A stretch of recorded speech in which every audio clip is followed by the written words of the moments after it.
10 నిమిషాలు.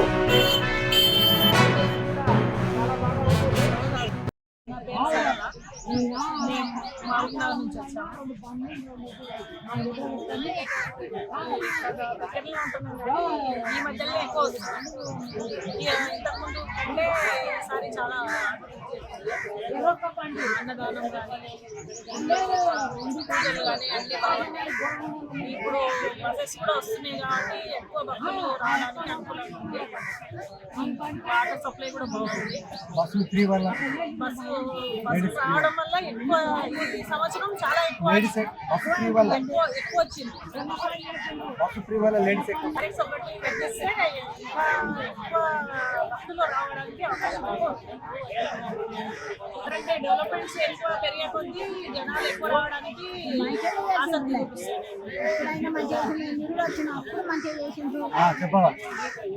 నా పేరు గోవింద్ రెడ్డి, సమశిల శ్రీ లలితా సోమేశ్వర స్వామి ఆలయ చైర్మన్గా ఉన్నాను. ఇక్కడ మహాశివరాత్రి పర్వదినాన్ని పురస్కరించుకొని రాష్ట్ర నలుమూలల నుండి వేల సంఖ్యలో భక్తులు ఈరోజు తరలి రావడం జరిగింది. వారికి ఆలయ పరిసర ప్రాంతాలలో అన్ని వసతులు కల్పించడం జరిగింది. అన్నదానము మరియు వాటర్ ఫెసిలిటీ మరియు కృష్ణా నదిలో సప్తనది సంగమం, సప్తనదులు కలుస్తున్నందున మహాపుణ్యక్షేత్రంగా విరాజిల్లుతోంది. ఇక్కడ అమ్మవారిని మరియు లలితా సోమేశ్వరుడిని దర్శించుకున్న వారికి సకల పాపములు తొలగిపోవును, పుణ్యం సిద్ధించునని నమ్మకము భక్తులకు చాలా ప్రగాఢ నమ్మకం ఉన్నది. కావున ఇక్కడ వచ్చిన భక్తులకు కృష్ణానది వాటర్ లోపలికి వెళ్ళడం వల్ల అక్కడ వాటర్ ఫెసిలిటీ స్నానాన్ని కూడా ఏర్పాటు చేయడం జరిగింది. మంచినీటితో పాటు అన్నదాన కార్యక్రమం పెద్ద ఎత్తున చేయడం జరిగింది. భక్తులకు అన్ని వసతులు కూడా కల్పించడం జరిగింది. ముందుగా మహాశివరాత్రి సందర్భంగా సోమశిలకు చేసిన భక్తులందరికీ శివరాత్రి శుభాకాంక్షలు. ఈరోజు సోమశిలలో శ్రీశైలానికి ఏమాత్రం తగ్గకుండా ఈ భక్తులు రావడం జరిగింది.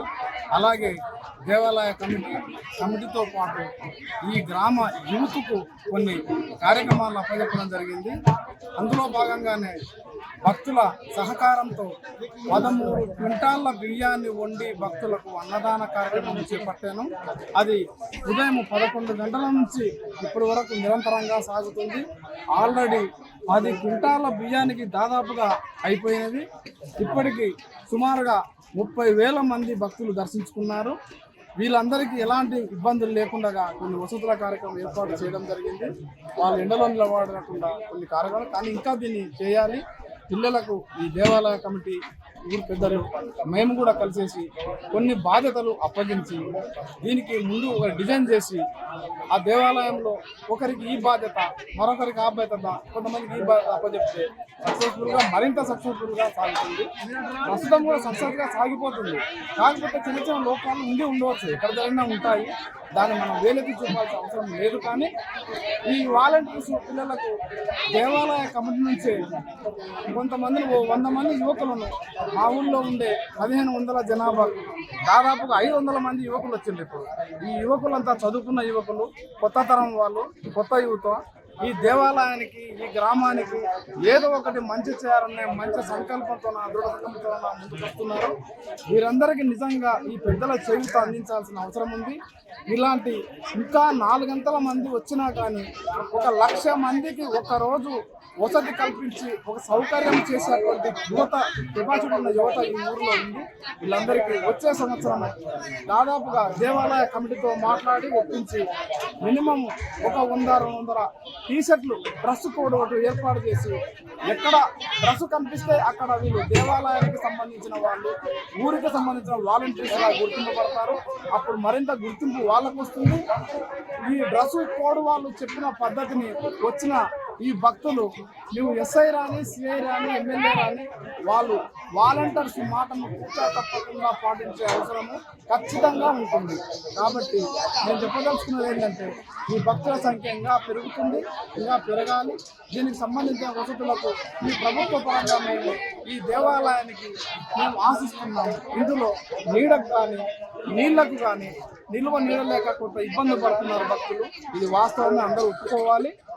ఈ ప్రజలకు ఇబ్బంది కలగకుండా ఉండాలంటే వ్యక్తులు, ఇల్లు, గ్రామము చేసే అంతవరకు చేస్తుంది. కానీ ఈ ప్రభుత్వానికి విన్నవిస్తున్న ఒకటే, ఈ దేవాలయానికి కంపల్సరీ ఈ పర్యాటక శాఖ మంత్రి మా జిల్లా మా ఎమ్మెల్యే మా ఊరి వారు కాబట్టి వారు గతంలో ఏమిది అన్నది పక్కన పెడితే మా దేవాలయానికి ఉండే వసతులు ఉండడానికి ఒక 50 సత్రాల రూమ్లు కట్టిస్తే దానికి సంబంధించిన బాత్రూమ్లు పెడితే వీళ్ళు వచ్చిన భక్తులందరూ అందులో వసతి కల్పిస్తే చాలామంది వచ్చి ఇక్కడే ఉంటారు. వాళ్ళు ప్రతి ఒక్కరు ఇక్కడ కొన్ని చిన్న రూమ్స్ ఉన్నాయి కానీ 1000 రూపాయలు పెట్టి వాళ్ళు ఉండే ప్రసక్తి లేదు. కాబట్టి ఉచితంగా గతంలో లాగా కాకుండా ఇప్పుడు కొత్త పద్ధతిని చేయడానికి, కొత్త ఆలోచన రావడానికి ఈ ఊరి కొత్త యువతకు చాలా కెపాసిటీ ఉంది. వాళ్ళకు మెచ్యూరిటీ మైండ్ వచ్చింది. వాళ్ళు చాలా ప్రదేశాలు తిరుగుతున్నారు. ఈ యువతను సంప్రదించి వాళ్ళకు కొన్ని బాధ్యతలు కల్పిస్తే ఇది మంచిగా నెరవేరుతుంది. ఈ ప్రభుత్వ పరంగా మా మంత్రి గారు జూపల్లి కృష్ణారావు గారు దీనిని ఈసారి ఖచ్చితంగా శ్రీశైలానికి ధీటుగా ఈ సోమశిల గ్రామాన్ని అభివృద్ధి చేస్తారని పూర్తి విశ్వాసంతో మేము గ్రామ ప్రజలను ఆశిస్తున్నాము. దీనికి ఈ సంవత్సరము వర్షాకాలంలో మినిమం కొన్ని లక్షల రూపాయలు కేటాయించేసి దీనికి చెట్లు నాటాలి. చుట్టూరా ఉసిరి చెట్లు కానీ రకరకాల చెట్లు కానీ మేము ఎలాంటి ప్రభుత్వ సహాయం లేకుండా ఊరు బయట ఉన్న దేవాలయానికి మేము మంచి కింద చందాలు వేసుకొని 1,00,000 రూపాయలు పోగు చేసి చెట్లు నాటాము. ఈరోజు అందరికీ నీడకు వసతి ఉంది. 7 ఎకరాలన్నర ప్రదేశం ఇది. ఇంత స్థలంలో ఏ చిన్న చెట్టు లేకపోవడం విచారకరం. దీనిని మంత్రి గారి దృష్టికి ప్రభుత్వాన్ని తీసుకెళ్తున్నాము. తప్పకుండా మా ఊరికి మంచి చేస్తారని ఆశిస్తున్నాము. ఈ భక్తులకు అందరికీ మరోసారి శుభాకాంక్షలు, మీకు ధన్యవాదాలు తెలియజేస్తున్నాము. నమస్తే. గ్రామానికి వచ్చిన ప్రజలకు మహాశివరాత్రి శుభాకాంక్షలతో పాటు ఇక్కడ 15,000 మందికి దాదాపు 20,000 మందికి అన్నదానం చేస్తున్నాము. అన్నదానం వాలంటీర్గా పిల్లలు, కొల్లాపూర్ యూత్, కొల్లాపూర్ ప్రజలు, సోమశిల గ్రామ ప్రజలు, యూత్ అందరి సహకారంతో ఇది అన్నదానం చేస్తున్నాం. ఇప్పటికీ ఒక 20,000 మంది దాకా అన్నదానం తిన్నారు. ఇంకా ఫ్లోటింగ్ పెరుగుతుంది, వస్తూ తింటూనే ఉన్నారు. ఇంకోటి అన్ని ఏరియాల వాటరు, బాత్రూమ్ ఫెసిలిటీ అన్ని టెంపుల్లో మంచిగా చేసినారు. ఇప్పుడు గ్రామ పెద్దలు ప్లస్ దేవాలయ కమిటీ చైర్మన్ ప్లస్ దేవాలయ కమిటీ అందరి సహకారంతో అన్నదానం చేస్తారు.